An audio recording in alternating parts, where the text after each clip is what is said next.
Merry Christmas, baby. Reindeer's coming out to play. Santa Claus is packing the presents, making sure you've been behaving okay. Hello everyone, welcome to day 18 of the holiday card series. My name is Christina Werner and welcome. Today we are going to be making a card using some supplies from Simon Says Stamp. In fact, I made this card specifically for their YouTube channel and blog, but they're allowing me to share it here as well as part of the holiday card series. So big thank you to Simon Says Stamp. And I'm going to be using some products that I designed for Simon, and I designed them to go together, but unfortunately they were split between different releases. So you may have not known that they were supposed to go together. So I'm going to show you how the stencils work with the stamps and how you can work them all together. Let's get into it. Hello everyone, Christina Werner here. Welcome to another video for SimonsStamp.com. Today I'm going to be using the large chevron stencil along with the glistening snowflake stamp set to create two stenciled cards. So this stencil set has 4 different stencils, and when you use them together, you have this really cool chevron pattern.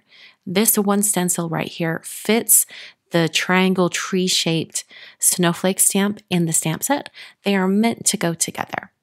So I'm going to be using 5 different colors of Simon Says Stamp ink today on this first card.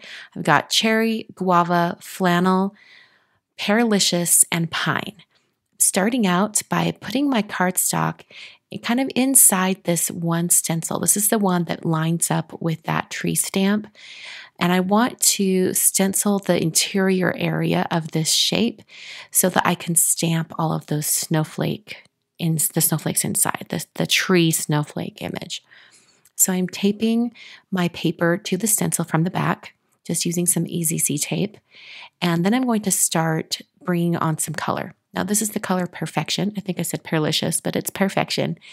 And I'm using a domed foam blending tool for this, just because I want to get a lot of color down onto that area all at once. I'm then going to switch to the color Flannel, and I'm going to do that on the stripe area that's up in the top corners. I just wanted to have a good mix of colors on this design.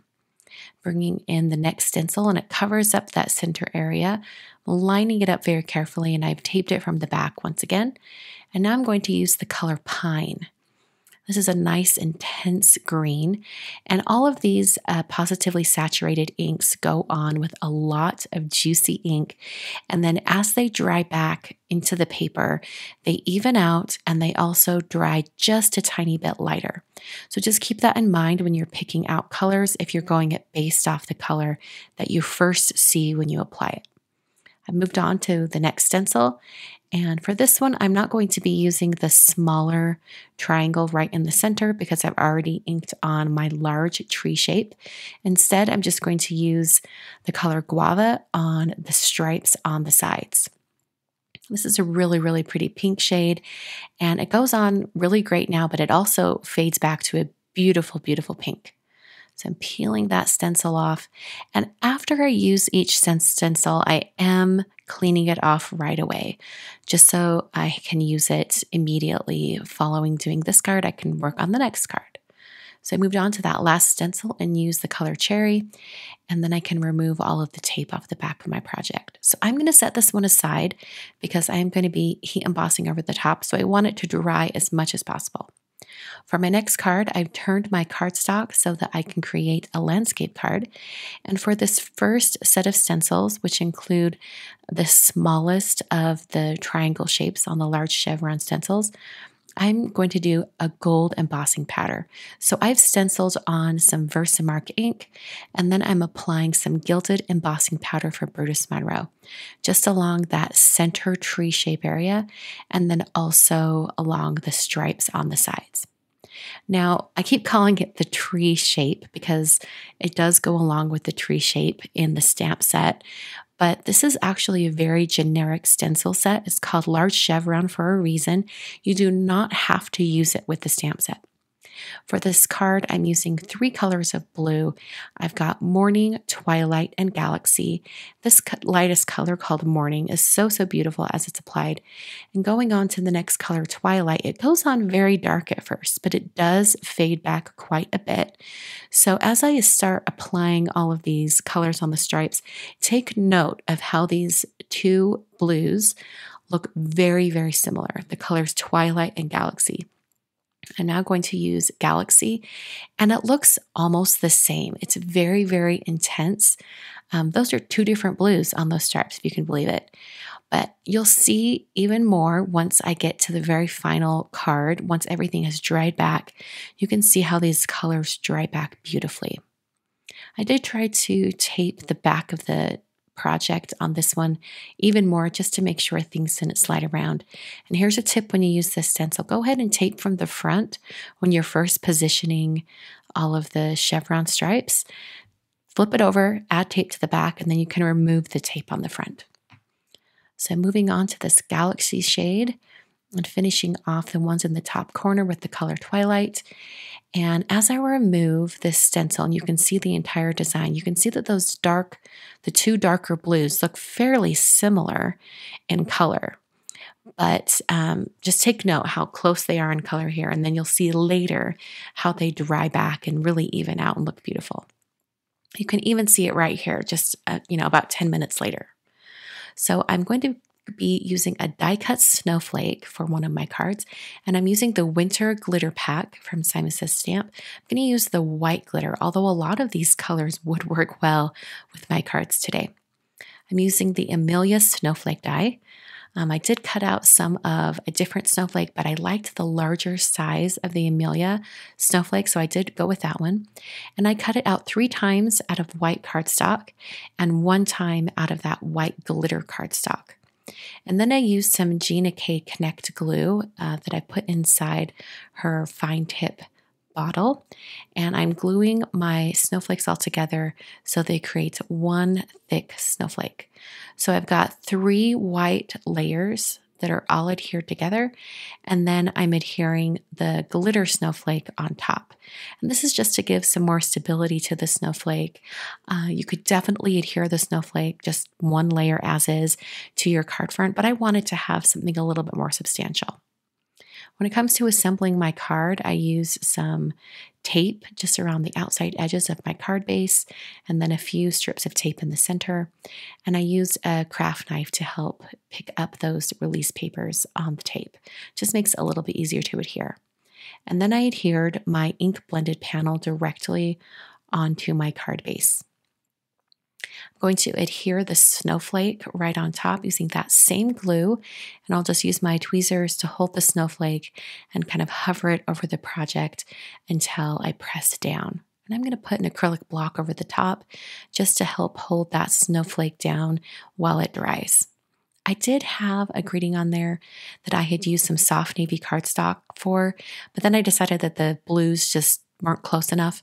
So I created my own DIY cardstock by taking the Galaxy ink pad that I used for the ink blending over that stencil, and I just swiped it onto some white cardstock, hit that with my heat tool to speed along the drying process, and then I tested this area that I've stamped down with that ink pad to make sure that it was ready for heat embossing.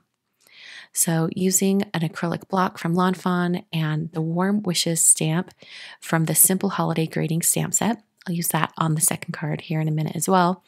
I just stamped that in Versamark ink and then applied some alabaster embossing powder from Brutus Monroe. Heat set that with my heat tool, and then I used a T-square ruler to cut out these words. If you wanted to, you could keep the words together, but I liked the idea of having them as 2 separate pieces and then adhering them just a little bit wonky, not completely straight, so it was a little bit more playful. I put some foam adhesive on the back. This is some very thin strips of foam tape from Waffle Flower. They're the perfect size to go behind these sentiment strip words. So that one's a little bit skewed and the other one's skewed as well. I just wanted to put them on that way so it was a little bit more playful. So there's the first card. For the second card, I'm going to go back to that red, pink, and green card, and I'm going to use my heat tool to really make sure that all of that ink is completely dry. I plan to heat emboss over the top, so I'm going to test out the cardstock, make sure it's ready for my stamping just by applying some gilded embossing powder from Brutus Monroe. Looks like it worked great. So I'm moving on to the Glistening Snowflakes stamp set, and I'm grabbing that large tree-shaped area that it has snowflakes inside. I'm going to place that right on top of my bright green area that I stenciled. And then I'm going to put the stamp on the door of my MISTI and prep the area with an anti-static powder tool. This is the Cottontail from Rabbit Hole Designs. I then used Versamark on that large snowflake tree shape, and I'll stamp that down directly onto that green area. When I tested out that area, I did use some gold embossing powder, so that's the color I'll be using for my card design as well. But before I get to that, I'm going to add the greeting. I just grabbed one of the single line greetings from the Simple Holiday Greeting Stamp Set. This one says Merry and Bright, and I had that lined up right in the dark green stripe.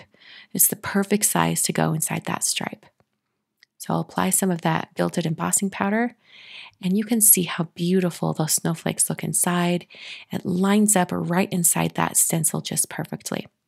Used my heat tool to melt the embossing powder until everything was smooth and melted, and then I'm left with this bright and shiny gold greeting and snowflakes on my final card design. Like I did with the other card, I used some tape and applied that to my card front, and then I pressed my project down right onto that card base. So these cards actually come together fairly quickly, especially if you're only doing one at a time. But I wanted to do both because I thought they just looked incredible. So those are the cards for today. Hope you enjoyed. You can get all of the supplies I used over at simonstamp.com. I love both of those cards. They turned out so well. I particularly love the blue one with the gold.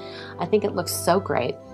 It's hard to see in camera or even in the photos, but the glittery snowflake, it almost looks like it's velvet. It looks like it's plush, but then it has the sparkle to it. It's really, really pretty. I love how that turned out.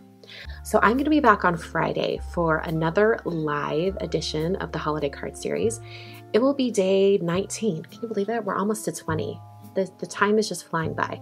I can't believe we're almost to 20. But anyway, it is day 19 of the Holiday Card Series. So come back and join me on Friday.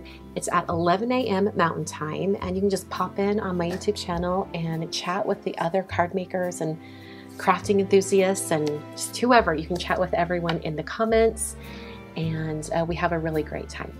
Thanks so much for watching today, and I hope you'll join me on Friday. See you then.